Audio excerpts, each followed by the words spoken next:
In this honest, straight to the point product review, I'm going to be reviewing this Garmin Mini 3 dash cam to try and help you to decide if it's worth the $150. The topics I'm going to cover in this video are image quality, how well it picks up license plates, why I bought this dash cam over others, knowing it was arguably the worst in its price segment, and lastly, go over all the features this dash cam offers, such as collision detection, parking monitor, and more. So with all that being said, let's begin by addressing the most important aspect first: image quality. The max resolution this camera can record at is 1080p, which is what you're looking at right now.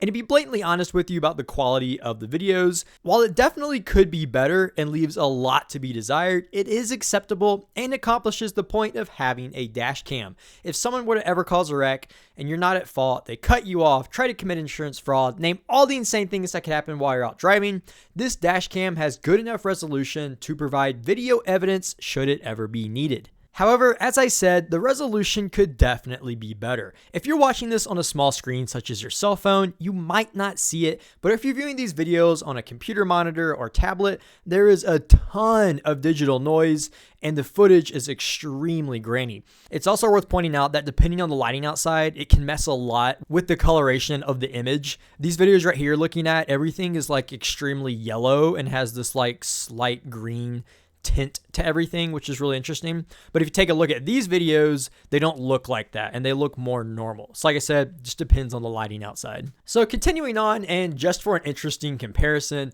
here are some videos I recorded on my cell phone using the same 1080p resolution as the dash cam. And as you can see, these videos from my cell phone look significantly better, being much more clear, much more crisp, and having much more accurate colors. Now, the whole point of this comparison is to show you that 1080p, despite being a low resolution, it can still look relatively good, which can be seen from the videos on my cell phone. However, the 1080p from this dash cam, it's just not a good 1080p, if we're just being totally honest with ourselves. The Mini 3 sits in a price range where there are other dash cams available that offer higher 4K resolutions with much more accurate colorization and detail. So with that in mind, I'm going to leave it up to you to decide how you feel about the image quality you're seeing here and whether or not it lines up with your expectations considering the price point. So having said all of that, I now want to jump into my next discussion, which is how well does it pick up license plates? Because I know that's probably a very important aspect that a lot of you out there are wondering. So let's start by taking a look at this clip right here of me pulling up behind this truck. And as you can see, the license plate doesn't become legible until I get within around 5 to 10 feet of the truck, give or take. Now I'm going to replay this clip a few times just to give you guys a good idea of how close you need to be for it to pick up a license plate. And I also wanted to play you guys some clips of cars driving by on the interstate to also show you how well it picks up license plates in that scenario.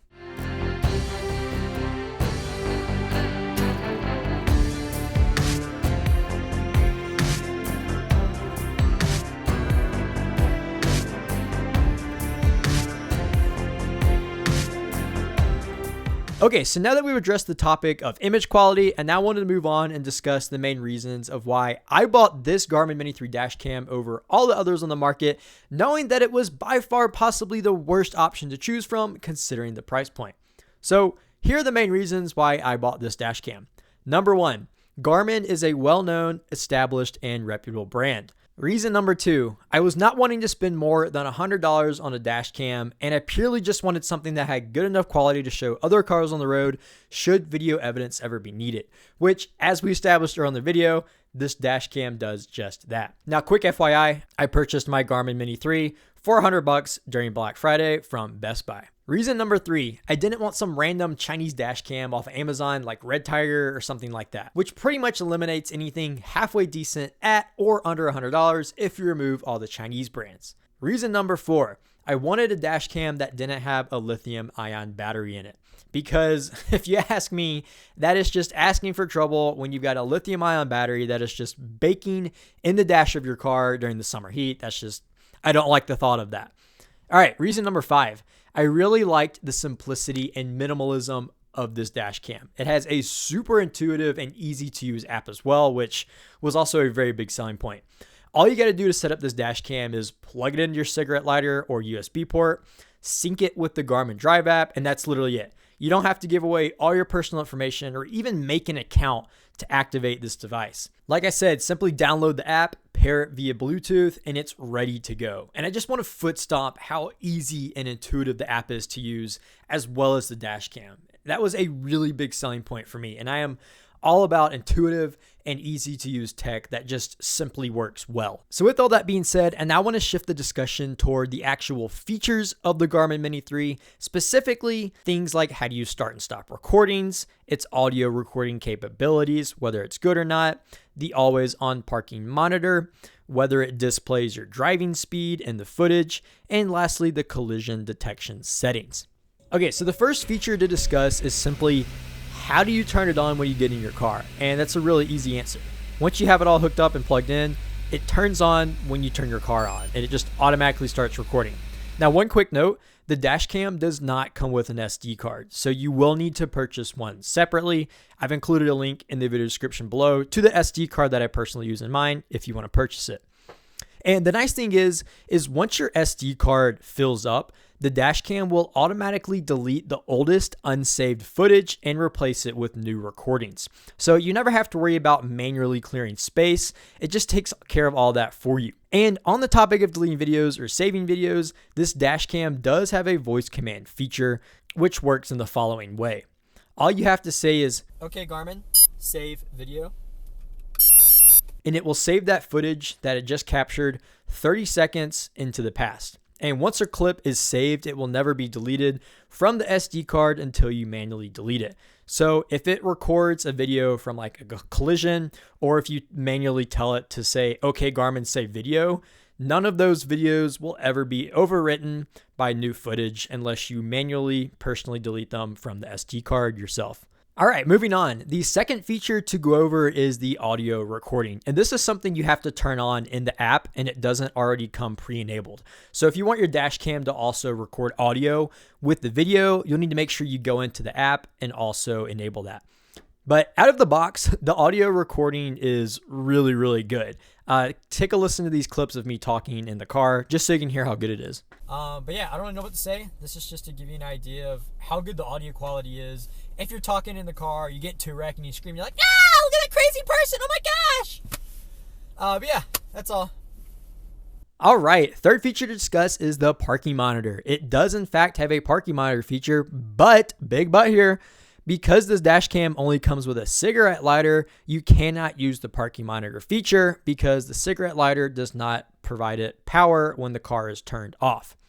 So if you want to use the parking monitor feature on this dash cam, you have to spend more money on an already somewhat pricey dash cam to purchase a separate cable to fuse it into your car to provide it constant power when the car is turned off. Okay, fourth feature to go over is the speed stamps, meaning does it display your speed in the dash cam footage and record how fast you're going? Because that could be useful, if a cop tries to pull you over and say you were speeding and you're like, "Hey officer, check out my dash cam. It says I was only doing 55 and you said I was doing 80.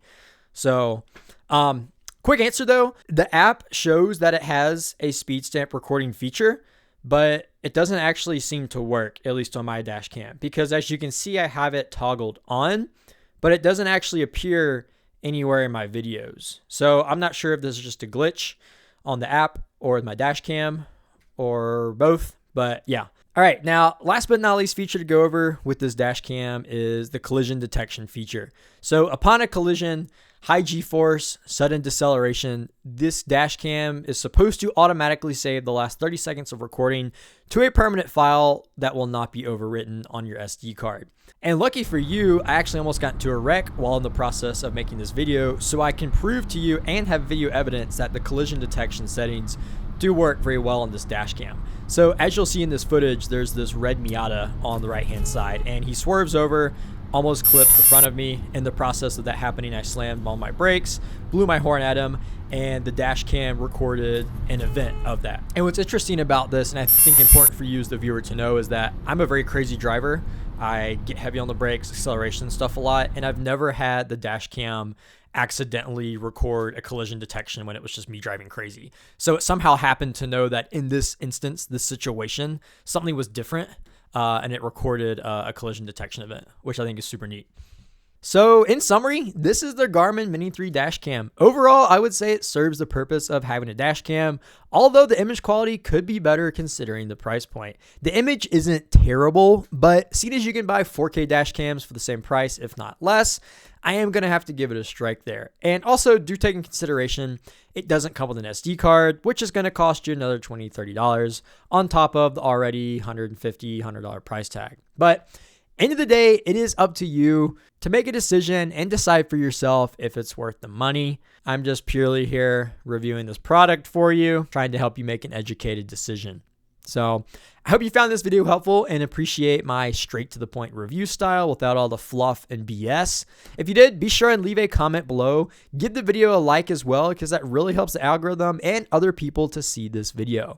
So again, thanks for watching, and don't forget, stay glossy, friends.